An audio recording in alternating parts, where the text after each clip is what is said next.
ज्येष्ठ महीना निर्जला। जितनी भी माताएं एकादशी का व्रत करती है, बहुत ध्यान से सुनना आज की कथा को। शायद जिंदगी में मिली ना मिली, और ये कथा का रिश्ता तो बहुत ध्यान से सुनना। स्कंद पुराण यहां तक कहती है कि इस कथा के चरित्र को जो श्रवण कर लेता है उसको 26 एकादशी करना भी नहीं पड़ती। इस एकादशी की केवल ये कथा सुनकर ही वो तर जाता है। बहुत ध्यान से सुनना इसको, कथा को। कितनी एकादशी है? जम के बोलो। 26। जो भगवान विष्णु के पास जाकर निवेदन करी थी वो निर्जला थी, निर्जला। इसलिए सारी एकादशियों में निर्जला एकादशी की महत्वता शास्त्र प्रमाण करता है। महाराज करो निर्जला, कितनी सुंदर नाम। अब नाम इतना सुंदर है तो एकादशी कितनी सुंदर होगी। अब एकादशी इतनी सुंदर होगी तो जिस दिन तुम व्रत करोगी एकादशी का तो तुम कितनी सुंदर होगी। मतलब भगवान कितने प्रेम से स्वीकारेगा कि इसका हृदय कितना सुंदर है। ऊपर की सुंदरता मत देखो साहब, व्रत करने से भीतर की सुंदरता आप प्रकट की। भगवान ने कहा तू 11वें दिन जन्मी है, मैं तुझे एकादशी नाम देता हूं। मांग तुझे क्या चाहिए, मांग ले तुझे क्या चाहिए, क्योंकि तूने मुर दैत्य को मारा है जो कोई देवता नहीं मार पाए। बोल तुझे क्या। सारे देवता जहां हार गए थे वहां तू प्रकट होकर संहार किया। मांग तुझे क्या चाहिए।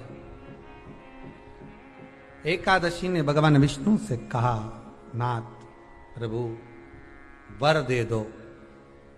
मृत्यु लोक में जो मनुष्य मेरा व्रत करेगा, चाहे जलचर, थलचर, वायुचर या सांसारिक मनुष्य, मेरा अगर एकादशी का व्रत करेगा, प्रभु उसके यहां धन धान्य वैभव सुख संपदा बढ़ेगी और उस जीवात्मा को नरक नहीं भोगना पड़ेगा। सीधे वैकुंठ का उसको वास मिलेगा।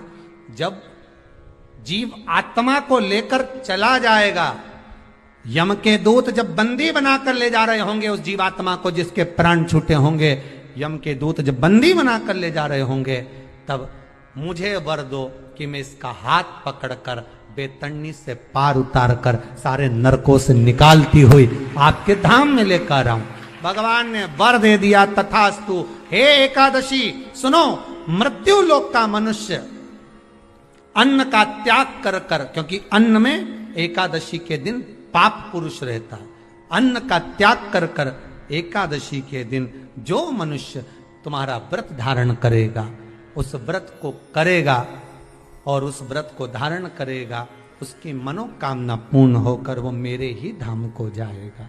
ये तो अब निर्जला के दिन शिव महापुराण की कथा कहती है, स्कंद पुराण कहती है कि आप वर्ष भर की एकादशी का क्रम भले ना करें, पर निर्जला एकादशी के दिन जो तुलसी हम ठाकुर जी को समर्पित करते हैं, वो तुलसी, ध्यान देना, वो तुलसी अगर मान लो आपके पास में रखी है, निर्जला एकादशी के दिन भगवान ठाकुर जी को, शालिग्राम जी को, लड्डू गोपाल जी को, आपके घर में, आपके मंदिर में जो आपने भगवान को तुलसी समर्पित करी है, वो तुलसी मान लो तुम्हारे पास रखी है, और कोई व्यक्ति को बहुत बहुत ज्यादा कष्ट है शरीर में, बहुत बहुत कष्ट है, थोड़ी सी वो तुलसी चढ़ी हुई ठाकुर के चरणारविंद की, आप उस जीव को दो तो सही, आधा घंटा इंतजार करो, स्वास्थ्य में अंतर आना प्रारंभ हो जाता है उस निर्जला का। क्योंकि निर्जला ऐसी एकादशी है जिसने जगत में जाकर, देवताओं के पास जाकर निवेदन करा है जग कल्याण के। घर में कमाने वाले 2-4 हैं, पैसा तो आ रहा है पर घर में टिक नहीं रहा। डॉक्टर में, पुलिस में, एक्सीडेंट आदि में, कहीं गलत जगह पर व्यसन में अगर पैसा जा रहा है, जुए में, मांसाहार, मदिरा पान, या कहीं आया पैसा, पैसा आने में कमी नहीं आ रहा है पर टिक नहीं रहा, रुक नहीं रहा। कोई मांगने आ गया, दे दिया, फिर वहां से अपने पास नहीं आ रहा, अपन कह रहे भैया हमारा पैसा लौटा दो, नहीं आ रहा। तो महाराज शिव महापुराण की कथा कहती है, एकादशी के दिन गंगा के जल में मात्र 7 बेलपत्री डालकर जो नंदीश्वर भगवान अर्थात जो शंकर जी के शिवलिंग के सामने नंदी होता है, उस नंदी के चरण पर गंगा का जल चढ़ाकर बेलपत्री शिव पर समर्पित कर देता है, उसके घर में रुपया रुकना चालू हो जाता है। फिर वो गलत जगह पर नहीं जाता, गलत स्थान पर वो धन जाएगा ही नहीं। बेटा अगर व्यसन में पड़ा हुआ है, मदिरापान में पड़ा हुआ है, मांसाहार में, जुए आदि में जा रहा है, तुम्हें लग रहा है कि मेरा बेटा गलत मार्ग पर जा रहा है, ये मित्र दोस्ती गलत हो रही है, वो सही जगह पर जाए। कई लोग इसको धन के लिए भी करते हैं, संपदा के लिए। संपदा के लिए अर्थात जिसका व्यापार नहीं चलता, जिसके घर में पैसा नहीं आता, या नौकरी नहीं लग रही, या सर्विस नहीं लग रही, आप अप्लाई कर रहे हो, जगह जगह जाकर इंटरव्यू भी दे रहे हो और पैसा नहीं आ, तो उसके लिए भी प्रयास किया जाता है। पर उसके लिए यहाँ पर जो धन के लिए करते हैं, उसके लिए विष्णुपदी के लिए करते हैं। मतलब जैसे गंगा के जल में तुलसी के 11 पत्ते डाले जाते हैं। कितने पत्ते डालते हैं? 11 तुलसी के पत्ते डालते हैं, और उसको किसी भी नारायण के मंदिर में, राम कृष्ण शिव, शंकर नहीं, राम कृष्ण भगवान विष्णु, दत्त आदि जितने नारायण के मंदिर हैं, उस मंदिर में किसी भी पात्र में, एक छोटे से पात्र में उसको भरकर रखी जाते हैं महाराज। उससे भी जॉब, सर्विस, नौकरी में सफलता प्राप्त हो जाती है। परंतु वो भी एकादशी को ही होता है। कुछ देर तक पात्र को रखा जाता है, फिर वही पात्र का जल किसी भी वृक्ष के नीचे डाल दिया जाता है, उससे भी नौकरी के लिए फायदा मिलता है। नहीं, एकादशी है कौन? क्यों इसकी इतनी प्रधानता है? क्यों इसकी पुण्यता है? ऐसा क्या है एकादशी में जो इसकी पुण्यता मानी जाए? कौन है ये जो भगवान नारायण तक एकादशी का व्रत करते हैं? सुभद्रा जी को भगवान जगन्नाथ ने, जगदीश ने एकादशी का व्रत कराया था। बद्रीनारायण भगवान को माता लक्ष्मी ने एकादशी का व्रत कराया था। क्यों? चंद्रायण एकादशी व्रत की माता। एकादशी है कौन? तो कहा जिसको व्रत करने पर भगवान नारायण भी जिसका व्रत करते हो, भगवान माता लक्ष्मी जिसका व्रत करती हो, वो एकादशी है कौन? तो शास्त्र वर्णन करता है महाराज, स्कंद पुराण का सुंदर चातुर्मास्य खंड के अंतर्गत वर्णन आया है महाराज। एक बार भगवान विष्णु आनंद में विराजमान थे, पद्मावती और माता लक्ष्मी दोनों उनके पास में विराजी हुई थी। भगवान लक्ष्मी और पद्मावती दोनों बैठी, एक सिर के पास, एक चरण के पास। कुछ समय बाद वहीं पर ब्रह्मदेव का आगमन हुआ, और ब्रह्मा जी आगमन पाकर भगवान नारायण पद्मावती से लगकर उठे और उठकर लक्ष्मी की ओर झुके। झुकने पर इन तीनों के समागम से भगवान नारायण के हृदय चित्त से एक कन्या प्रकट हो गई। उस कन्या का नाम एका था। क्या नाम था? एका। अब 10 उसके गुण इतने प्रबल थे, वो 10 गुण उसके बड़े प्रबल थे कि वो एका जिसको निहारती थी उसको संपदावान बना देती थी, जिसको देख लेती थी उसके जीवन में वो आनंद की अनुभूतियां करा देती थी। एका जिस मार्ग से जाती थी उस मार्ग के द्वार खोल देती थी। एका का पुण्य इतना पुण्य प्रखर। पद्मावती और लक्ष्मी ने कहा महाराज ये बेटी आपके द्वारा निर्मित हुई है, इसका कन्यादान करना चाहिए। हमारे यहाँ हिंदू धर्म में रीति है, जिस दिन कन्यादान करा जाता है उस दिन व्रत रखा जाता है। अब आजकल रखते कि नहीं रखते हो मालूम नहीं, पर कन्यादान करते समय व्रत रखा जाता है। व्रत रखा तो निर्जला पहुंची है, और निर्जला ने जाकर भगवान नारायण से निवेदन करा। भगवान विष्णु ने पूछा क्या बात है निर्जला, आज तुम खेलती हुई यहां पर आकर खड़ी हो गई, क्या हुआ? क्या है? क्या तुमको गौलोक धाम में आनंद की अनुभूति नहीं हो रही जो तुम वैकुंठ में आई? निर्जला घूमती घूमती भगवान के सम्मुख में पहुंच गई। भगवान ने पूछ रहे हैं, बार बार पूछा, निर्जला हुआ क्या तुमको?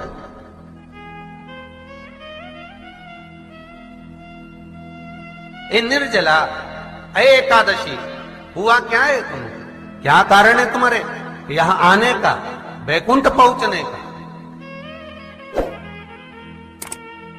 बहुत ध्यान देना महाराज, शास्त्र कहता है सोमवार, मंगलवार, बुधवार, गुरुवार, शुक्रवार, शनिवार, ये देवता वो देवता सबके व्रत कर लो, सारे व्रत कर लो, पर ये व्रत आपको परमात्मा के धाम तक लेकर नहीं जा सकते, क्योंकि इनका जो पुण्य है वो मृत्यु लोक में आप थोड़ा सा भी गलत करते हैं तो पुण्य समाप्त हो जाता।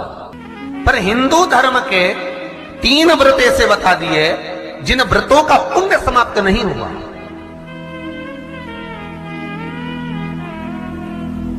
हिंदू धर्म के 3 व्रत ऐसे हो गए जिनका पुण्य समाप्त नहीं हुआ महाराज, जिनका पुण्य प्रबलता में बढ़ता गया। पहले नंबर पर एकादशी,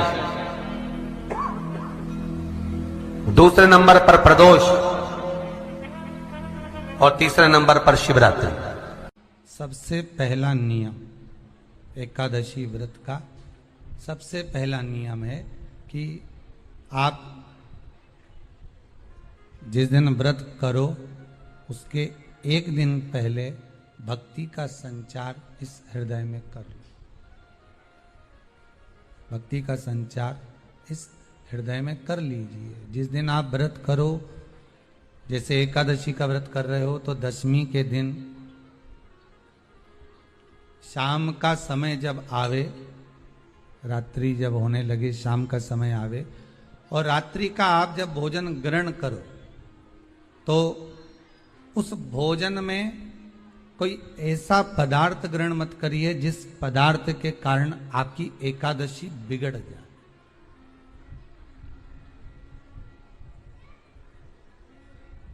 कोई बेकार भोजन हमें ग्रहण नहीं करना, श्रेष्ठ भोजन ग्रहण करिए दशमी के। और एकादशी का दूसरा नियम बहुत ध्यान से सुनिएगा। जिस दिन आपकी एकादशी का व्रत हो उस दिन प्रयास करिएगा कि अपने हाथ से किसी भी वृक्ष की कोई पत्ती टूटे ना। अपने हाथ से किसी भी वृक्ष की, पौधे की, किसी भी वृक्ष की पत्ती अपने हाथ से ना टूटे। बहुत ध्यान दीजिएगा महाराज। एकादशी का ये दूसरा नियम है कि अपने हाथ से किसी पौधे की, किसी वृक्ष की, किसी डाली की कोई पत्ती टूटे ना, कोई पत्ती ना टूटे, इसका प्रयास करिए।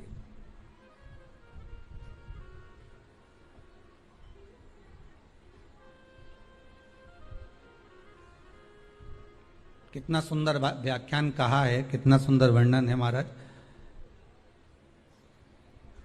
कि मात्र एकादशी का व्रत कर लेने पर, मात्र एकादशी का व्रत कर लेने पर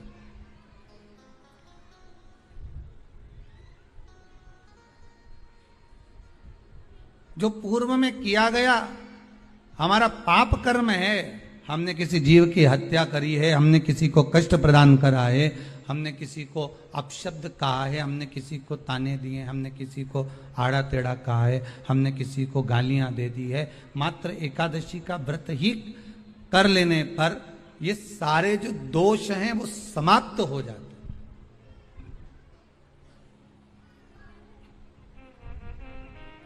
सारे दोष हमारे समाप्ति पर आ जाते हैं।